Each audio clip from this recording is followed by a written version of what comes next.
Ever wished you had a simple, secure place to manage your funds directly within Taptap Send? Today, we're diving deep into the Taptap Send wallet. First things first, get your Taptap Send app open on your phone. Look for the wallet icon.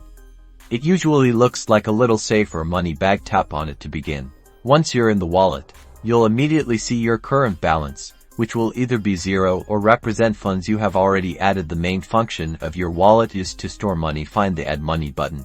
You will be able to see your payment method options. Choose your preferred top-up option and the amount to deposit into the wallet. Follow the screen's instructions to add funds into your personal wallet. This might involve linking a debit card, credit card, and various other methods depending on your location. Once you have completed the process, you can return to the wallet screen. You'll be able to see your updated balance. You now have money safely stored, ready for transfers. Now, using your wallet is super easy when sending money. You can select the wallet balance as your preferred payment method through the Send Money feature, then enter the recipient's details. You'll use the funds already in the wallet for the transaction. Enjoy the convenience of using your Taptap Send wallet to make global money transfers super simple. The process is quick, safe, and keeps everything conveniently within the Taptap Send app. Managing your money has never been easier.